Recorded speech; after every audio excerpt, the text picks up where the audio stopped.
10 décembre, Journée internationale des droits de l'homme. Plusieurs pays de par le monde commémorent cette journée en jetant un regard sur la situation des droits de l'homme en leur sein. Au Togo, cette journée coïncide avec les obsèques de l'une des figures emblématiques des droits de l'homme, Maître Apollinaire Madji Yavovi Ajboibo.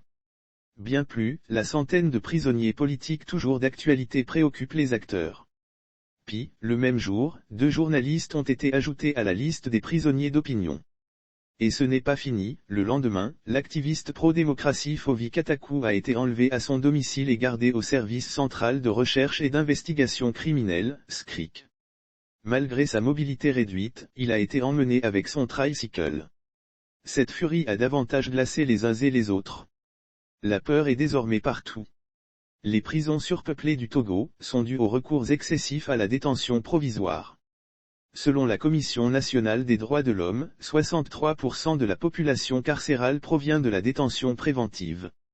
Et si pour un oui pour un non, on peut continuer d'indiquer la case prison aux Togolais, la surpopulation carcérale et ses conséquences dramatiques ont de beaux jours devant. Pourtant 2 jours plus tôt, le Togo a été victime d'une tragédie sur le front de guerre au Mali. Ils sont 7 soldats à perdre la vie dont une jeune dame. Au nom du Togo, sergent-chef Nyarotoi du RBRA, sergent-chef Amédé Kouvadossé du RPC, sergent Tine Hatcham du BTL, sergent Abalo Assima du 4e RI, sergent Padaki Poidi du 4e RI, caporal-chef Lemou Eswayo Mawe du RBRA, caporal Mawe Ewerou du 2e BIR, la seule femme parmi les victimes, ont laissé leur vie au combat tandis que l'adjudant-chef Agbere Gm Abibari Etche, le chef de bord du 3e RI, sergent-chef Bouyo Binyandi du 3e RI, caporal Akanami Gwande Ignace du 1er BIR sont grièvement blessés. Le chef de l'État Fort Gnassingbé B a manifesté toute sa tristesse et son indignation. Je suis profondément attristé et indigné par la mort de 7 soldats togolais de la MINUSMA, péris ce 8 décembre 2021, dans l'explosion d'un engin explosif improvisé dans le centre du Mali. Je salue la mémoire de ces valeureux hommes et femmes tombés au champ d'honneur.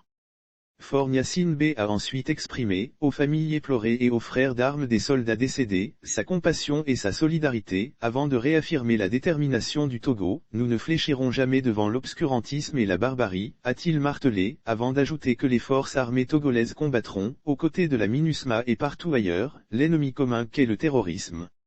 Ses compatriotes s'ajoutent à d'autres qui ont aussi péri sur le champ de bataille.